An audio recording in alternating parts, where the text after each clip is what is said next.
Primer grado Escuela de Pastoral. Lección No 23. Técnica de coordinación. ¿Quieres aprender a guiar un grupo de reflexión con éxito? Descubre cómo convertirte en un coordinador inspirador que impulsa el cambio y transforma corazones. Sigue viendo este video y lleva tu liderazgo al siguiente nivel. Oración para la sabiduría y la reflexión. Señor Dios Todopoderoso, fuente infinita de sabiduría y amor. Hoy me acerco a ti con un corazón abierto y sediento de verdad. Tú que iluminas la mente y enciendes el alma. Derrama sobre mí la luz de tu Espíritu Santo, para que comprenda con claridad la enseñanza recibida, y pueda acogerla con humildad y fervor. Señor Jesús, Maestro Divino, tú que nos enseñaste con paciencia y amor, ayúdame a interiorizar cada palabra y cada reflexión, a descubrir en ellas el llamado a servir con entrega, a ser un coordinador según tu corazón, lleno de paciencia, comprensión y humildad. Espíritu Santo, guía celestial, dame discernimiento para aplicar lo aprendido, sabiduría para conducir con amor y verdad, fuerza para superar los obstáculos con fe, y un corazón generoso para compartir con otros los dones y enseñanzas que tú me concedes. Padre Celestial, en gratitud me postro ante ti. Gracias por la oportunidad de crecer espiritualmente, por permitirme ser instrumento de tu voluntad, por confiar en mí para guiar y edificar a mis hermanos. Que esta lección transforme mi vida y me acerque más a la misión que me has encomendado. Que todo lo que haga sea para tu gloria, Señor. Amén. Imagen del coordinador de un grupo de reflexión. Dirigir un grupo de reflexión es un arte que, por su importancia, merece estudiarse y dominarse. Lo primero mediante la profundización de ciertas reglas y principios y el estudio de la personalidad del coordinador. Lo segundo mediante la práctica de la coordinación misma, ya que, como en todo arte, únicamente haciéndolo se aprende a hacerlo. El coordinador debe cultivar ciertas virtudes sin las cuales puede fracasar en su intento de guía del grupo de reflexión. A. Debe ser paciente, ya que, aun cuando se tratara de un grupo de reflexión muy selecto, existen muy diversas capacidades para captar las ideas, digerirlas, sacar consecuencias y expresarlas. B. Debe ser constante, crecerse ante las dificultades, vencer los obstáculos, aunque a veces parezcan insuperables. Aprender a reflexionar no es empresa fácil por parte de los miembros del grupo que le toca coordinar. Ayudarles a hacerlo es con frecuencia arduo, pero no imposible para quien por amor en Cristo quiere ayudar. C. Debe ser cortés, con lo que logrará ganarse la voluntad de sus coordinados, lo que redundará en apertura, confianza y espontaneidad. D. Debe tener sentido del humor, ser alegre y cordial, lo que resolverá muchas situaciones embarazosas, difíciles y enojosas. E. Debe ser de charla amena, capaz de despertar el interés y evitar que cunda el aburrimiento por la monotonía y falta de atención. Posición del coordinador. El coordinador debe entender su posición en el grupo de reflexión evitando todas estas posturas falsas. A. Él es un guía en el diálogo y un ayudante para que todos puedan reflexionar. No es ni instructor, ni maestro, menos sabelotodo. B. Él es un miembro más dentro del grupo de reflexión. No es controlador ni vigilante, menos capataz. C. Él es el primer responsable de la buena marcha del grupo de reflexión, pero la corresponsabilidad es de todos y así deben sentirlo los coordinados. D. Él es un participante más de la reflexión, por lo que ha de hacer que todos reflexionen, evitando imponer sus ideas y opiniones. E. Lejos de adoptar la posición de un campeón durante la reflexión, ha de mostrarse condescendiente, comprensivo y solícito por la ignorancia de sus coordinados, aprovechando las cualidades y las posibilidades de cada uno para alentarlos e impulsarlos. F. Debe atender a las deficiencias de los otros, procurando que paso a paso vayan encontrando su remedio a través de la reflexión. G. Debe buscar siempre el mayor bien para el mayor número de participantes, mostrándose igualmente solícito por todos. H. Lo último y lo primero y lo que constantemente debe tener presente el coordinador es que su actitud deberá ser siempre como la del que se encuentra en posición de servicio para sus coordinados, porque por eso y para eso ocupa la posición de coordinador. Importantes advertencias al coordinador. A. No pase adelante en la discusión de cada punto sin haber también hablado él.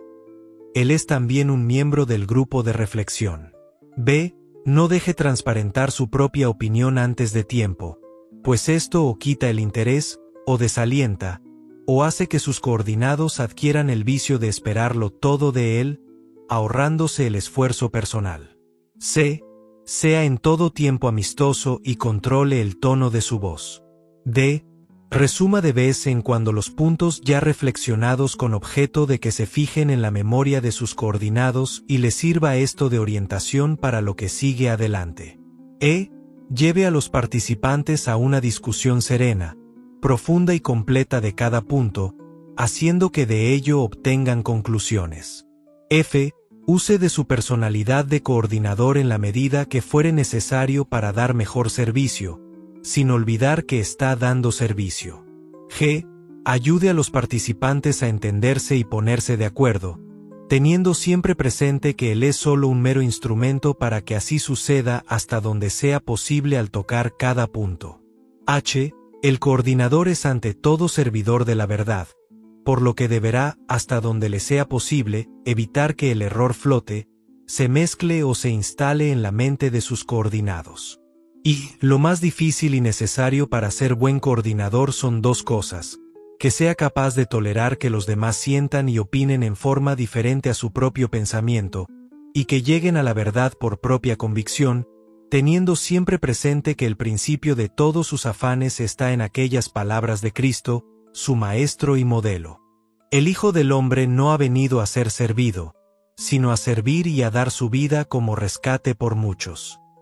MT 20,28. Lo que el coordinador debe evitar. A. Forzar las respuestas para abreviar la reflexión. B. Contradecir con tosudez, aunque tenga la razón. C. Contentarse con respuestas incompletas o aproximadas. D. Culpar, amenazar o advertir para hacer cambiar las ideas. E. Llevar la discusión de manera que él pueda aprovecharse. F. Hacer uso de la ironía o de la burla para combatir errores. G. Tomar partido por un bando en vez de conciliar las opiniones. H.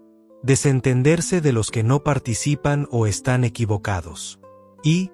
Desalentar a los participantes no apreciando sus opiniones. J. Hacer alusión a defectos de presentes o ausentes. K. Emitir juicios acerca de la moralidad de presentes o ausentes. L. Hacerse dueño de la palabra sin permitir hablar a los demás. Los distintos tipos de discusión que deben evitarse son: A. Entre parejas. Cada uno habla solo con su vecino.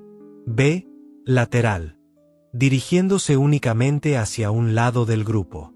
C. De estirados. Cada uno se oye a sí mismo sin importarle otros. D. Los apáticos. Solamente uno trabaja, los demás se limitan a oír. E. Entre beligerantes. Latín. Bellum igual a guerra, estalla la lucha. F. Los insociables. La opinión de los demás no les interesa. G. El monopolizador. Uno solo habla sin dejar hablar a los demás. H. Entre bandos. Dos o más partidos se aferran a su punto de vista. I. Los descorteses. Hablan solo con el amigo y con nadie más. J. Los que se aíslan. Como su opinión es equivocada, no participan. Todos estos tipos de discusión son desviaciones. La única discusión realmente fecunda es aquella en que se estudia a fondo el tema, estableciéndose un verdadero intercambio de opiniones, para llegar a conclusiones profundas, bien sopesadas y aceptadas por todos. Llegar a esto es la misión esencial del coordinador.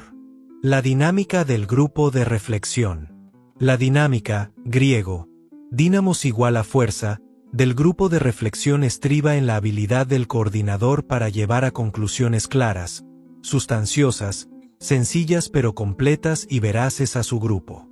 El mejor coordinador no es el que enseña, haciendo las veces de profesor. Es el que hace pensar, reflexionar y establecer las mejores conclusiones a un grupo de reflexión. Podemos dividir el tiempo dedicado a la reflexión en 3 etapas fundamentales, a saber: A. El inicio, cuyo mayor peligro está en los retrasados de tiempo. B. El desarrollo, en que la problemática se multiplica a medida que se avanza en el tema, ya que los elementos de él se encadenan. C. El desenlace, en el cual las dificultades se centran en la elaboración de las conclusiones. El inicio. Un equipo puntual puede hacer rendir un buen fruto a esta primera parte del tiempo total, ya que ahí surge la camaradería que es como el alma de la integración del grupo. Ahí se conocen y se aprecian los coordinados entre sí y con su coordinador. En ese momento es cuando es fácil para éste dar una contestación a algún pendiente sobre el tema anterior o sobre la tarea correspondiente, aprovechando que es entregada por el alumno. También se puede extender hasta una lección más atrás, toda vez que, simultáneamente el coordinador estará devolviendo calificada la tarea anterior. Es ahí también la oportunidad de examinar coordinado por coordinado de manera discreta para que en breve charla se descubran sus adelantos y dificultades, y aún se presta para atender a sus problemas morales.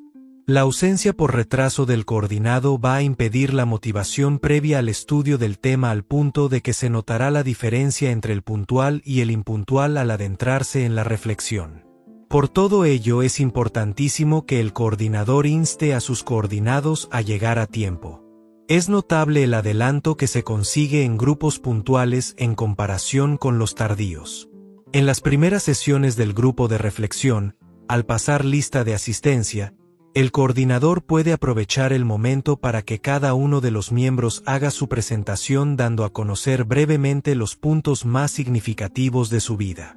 Para que esto no resulte largo, puede hacerse que se presenten solamente 2 o 3 en cada sesión. El desarrollo es el cuerpo de la sesión de reflexión. En consecuencia constituye la parte más importante de ella, ya que es el momento de profundizar en el tema y sacar consecuencias. El coordinador es el centro de atención del grupo, posición que debe aprovechar para obtener el máximo de beneficios en favor de sus coordinados. Ahí es donde podrá conocerlos a fondo, ya que con poco que se les ahonde se hará aflorar la verdad de su sentir y su querer, de suerte que, complementado esto con la presentación que de sí mismo ha hecho el coordinado, se obtendrá un buen conocimiento de la persona y de su problemática.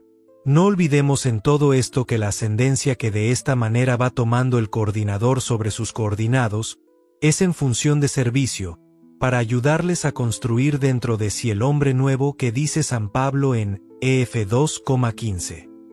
Tenga, pues, cuidado el coordinador de tratar todas estas cosas con sumo respeto y discreción, ya que tiene en sus manos no cosas sino almas. Almas redimidas por Cristo, cuyo oficio de buen pastor nos es permitido desempeñar en alguna medida, para lo cual le tenemos a él como modelo. Bueno es para esto estudiarle en los santos evangelios, en pasajes tales como el de la samaritana o el de la adúltera o el de la pública pecadora, LC 9,52, JN 8,10, LC 7,37. Atendiendo a la actividad reflexiva, el coordinador debe obligarse a llevar a cabo su resolución de servir con todo esmero, con ánimo de ver en cada uno de sus coordinados la figura del enfermo, del cautivo, del necesitado, del olvidado, del ignorante, del engañado, del que tiene hambre y sed de Dios, para ser en favor de ellos el médico, el liberador, el proveedor, el amigo, el guía, el satisfactor que ofrece, no lo suyo que es miseria, sino las riquezas abundantes de Dios conforme a lo que enseña San Pablo en Ef 2,4-10. El desenlace. Es el momento en que se concreta el fruto de la reflexión en la formulación de las conclusiones del grupo. El coordinador debe jugar simultáneamente el doble papel de, por una parte, hacer que el secretario acuerde con los demás miembros la formulación de las conclusiones haciéndole sentir que él permanece al margen para que resulten espontáneas y correctas. Pero de otro lado, ha de asesorarlos, más al principio que al final del curso, en unirlos haciendo autosuficiente, hasta que aprendan a hacerlo ellos solos. Incluso la ayuda que ha de prestar al secretario para dar forma final a las conclusiones seguirá la misma medida de intensidad descendente a través del curso.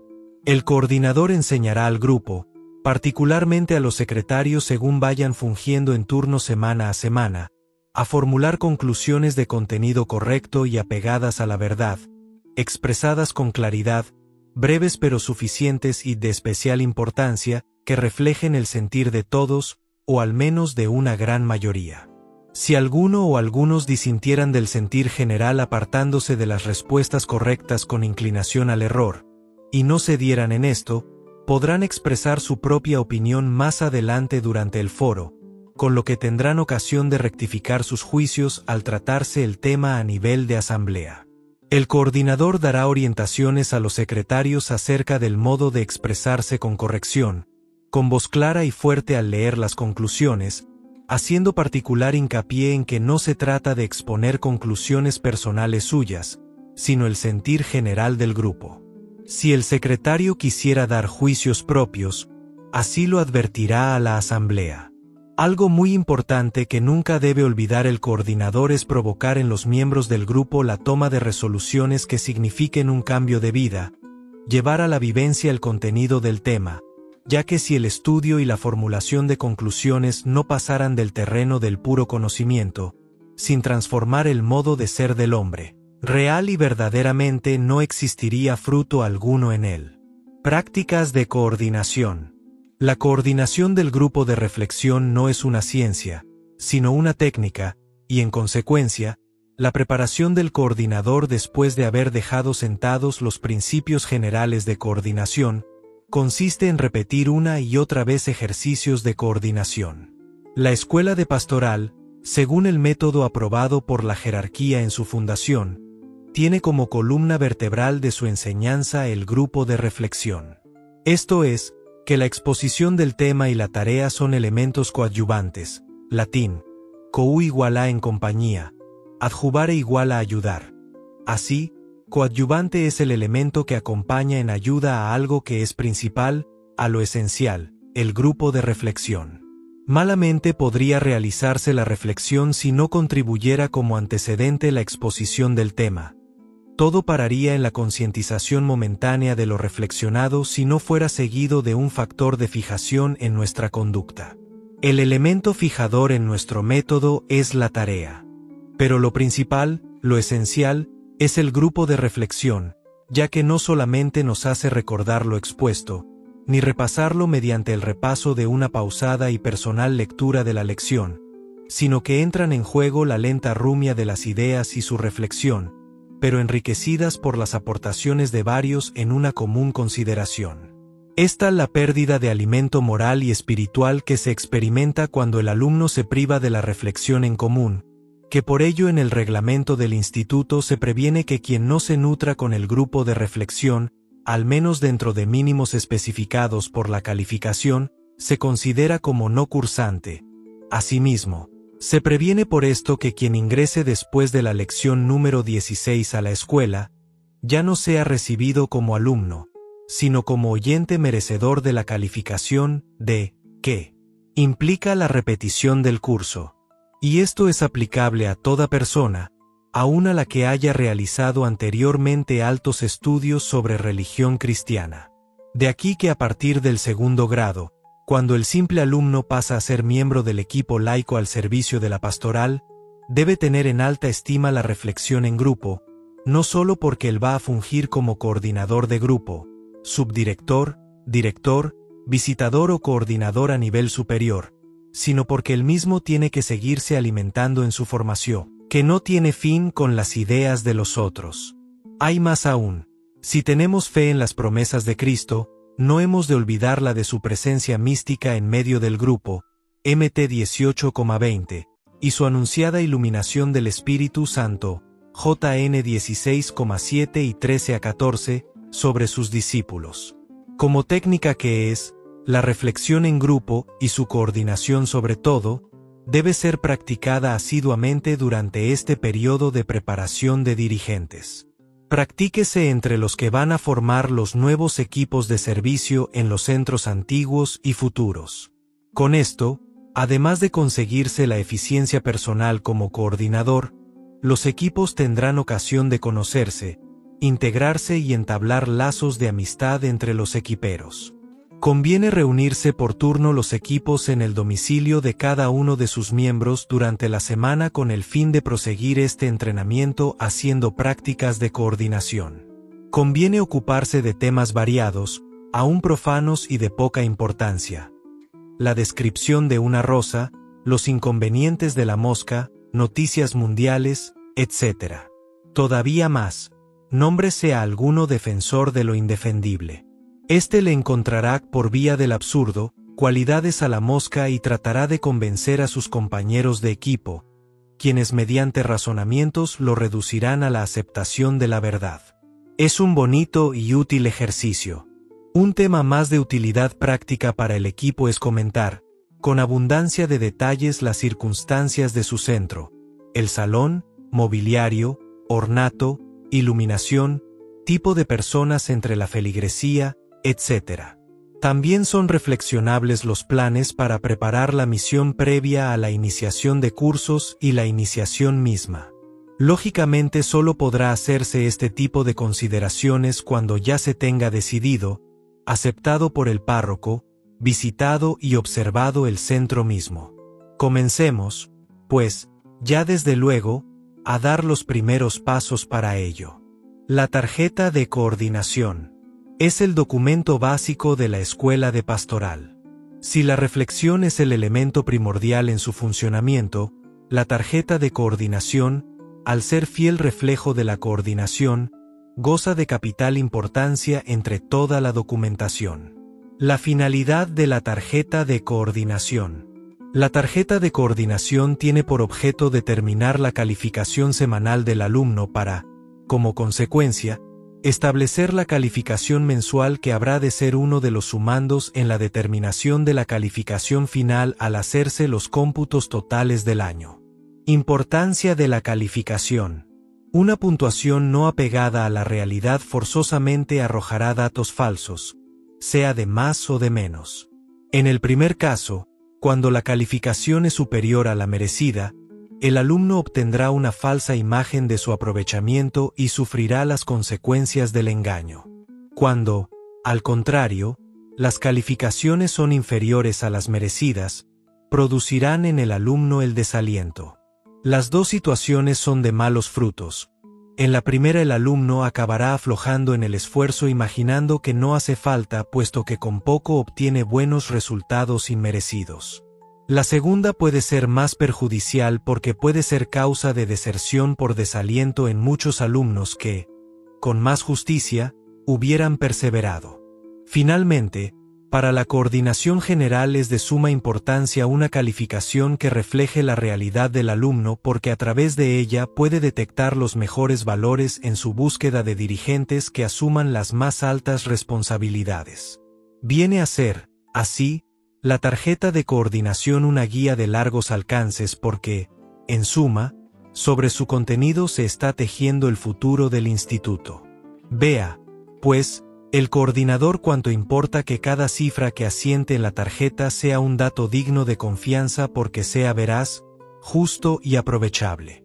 Descripción de la tarjeta de coordinación. La tarjeta de coordinación consta básicamente de dos partes. El encabezado que reúne los datos de identificación del grupo de reflexión, y el cuerpo donde se contienen las calificaciones correspondientes a cada alumno. El encabezado contiene el número del grupo, la clave del centro, nombre del templo donde se ubica el centro, o de la calle en caso de que se encuentre ubicado fuera de templo, nombre del coordinador, mesa que corresponde y dos últimas cifras del año separados por guión inclinado o diagonal. Ejemplo, septiembre/82. El cuerpo.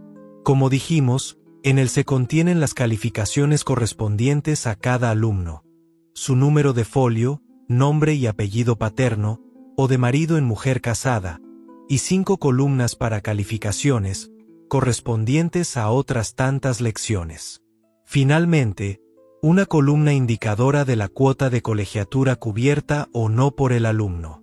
En principio, todos los datos serán llenados por el coordinador, excepto en la última columna control administrativo que con una simple inicial suya llenará el administrador al momento de recibir la cuota perteneciente a cada alumno. La idea es que, por una parte el director tenga en la tarjeta una fuente de información sobre la administración, y por otra que el coordinador ayude al administrador recordando prudentemente al alumno su cuenta pendiente. Calificaciones. Cada una de las 5 principales columnas se divide en 3 columnillas tituladas A. Asistencia, R. Reflexión y T. Tarea, que deben ser llenadas por el coordinador lección a lección con las calificaciones correspondientes a cada uno de los alumnos cuyo número de folio y nombre aparecen en las 2 primeras columnas de la izquierda. Número de folio. El número de folio es único y sin que se repita para cada alumno. Este número se le designa consignándolo por primera vez en su solicitud de inscripción para iniciar el curso. El número no varía en todo el año, ya que aunque hubiera deserciones o ingresaran nuevos alumnos, el folio será respetado quedando descontinuada la numeración a causa de las deserciones. Si un alumno inicia y luego se retira durante algún tiempo para luego proseguir, se le podrá dar de baja por ausencia prolongada, pero al regresar volverá a aparecer en lista con el mismo folio con que quedó registrada su solicitud al principio. Nombre del alumno. El nombre del alumno se asentará acompañado del apellido paterno, o del esposo si fuere mujer casada. Las columnillas de calificaciones. Son 3, como se dijo. 1. A. Asistencia. Contendrá la calificación que además de indicar que el alumno se presentó a clase, indicará la puntualidad con que lo hizo. 5 puntos, calificación máxima, a quienes estén presentes desde el primer momento de clase hasta comenzar la exposición del tema. 4 puntos a quienes lleguen durante la exposición del tema y hasta comenzar los círculos de reflexión. 3 puntos a quienes lleguen durante los círculos de reflexión y hasta la iniciación de la convivencia. 2 puntos a quienes lleguen durante la convivencia, el foro y el contraje. 1 punto se otorgará a los que lleguen a la oración final al menos para entregar la tarea anterior y recibir la actual y la lección próxima. 2. R. Reflexión.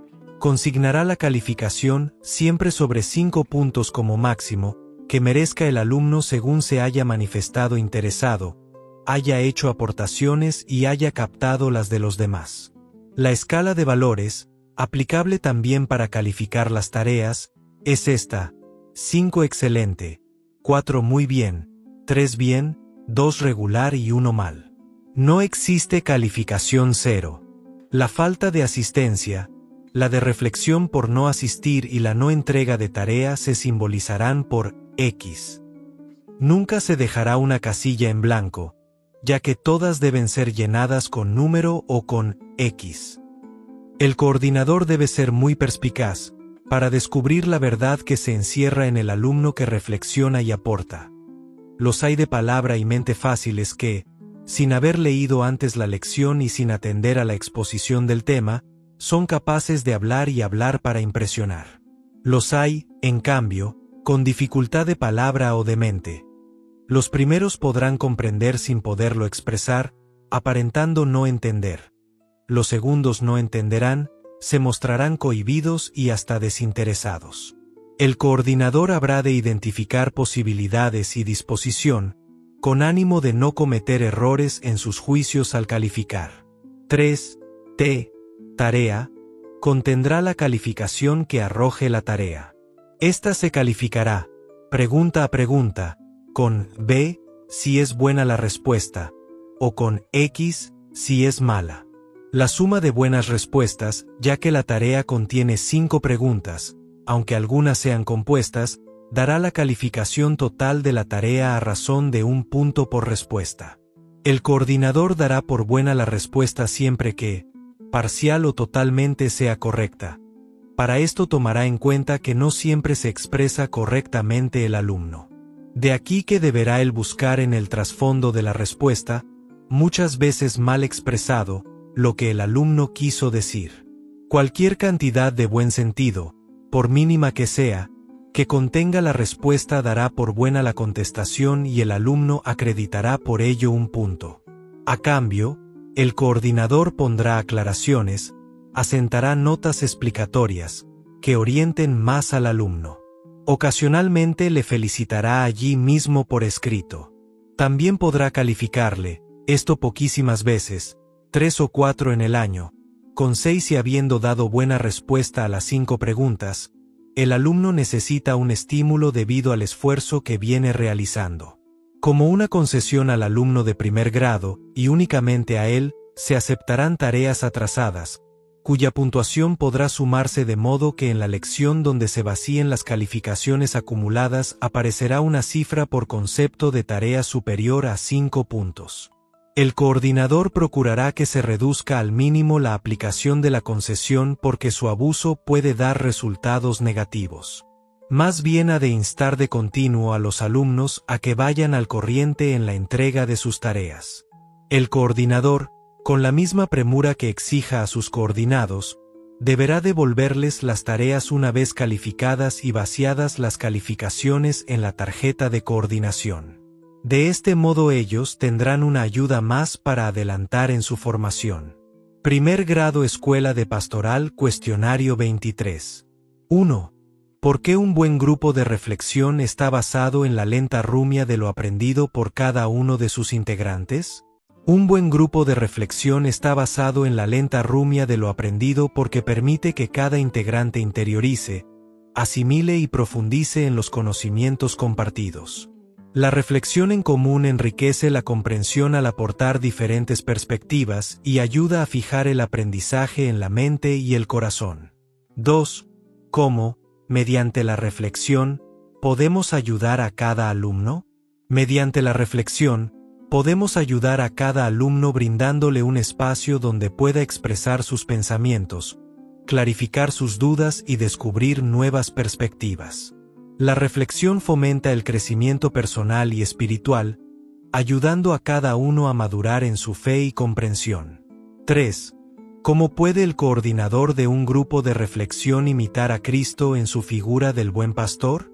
El coordinador de un grupo de reflexión imita a Cristo en su figura del buen pastor cuando guía con amor, paciencia y humildad, preocupándose por cada integrante, ayudándolos a encontrar la verdad y llevándolos a una mayor comprensión del mensaje de Dios. Su labor es la de servir y acompañar, no imponer. 4. ¿Cómo, mediante la reflexión, puede cambiarse el pensamiento hasta llevar a la conversión? La reflexión puede cambiar el pensamiento hasta llevar a la conversión porque permite confrontar ideas, descubrir la verdad y cuestionar creencias erróneas. Al reflexionar con apertura y humildad, el corazón se dispone a la acción del Espíritu Santo, facilitando un verdadero cambio interior. 5. ¿Cuáles son las 2 promesas contenidas en el Evangelio que se aplican para el grupo de reflexión? 1. Donde 2 o 3 están reunidos en mi nombre, allí estoy yo en medio de ellos. Mt 18,20. Cristo promete su presencia en la comunidad reunida en su nombre. 2. El Espíritu Santo os guiará a toda verdad. JN 16,13. La reflexión guiada por el Espíritu Santo lleva al conocimiento profundo de la verdad.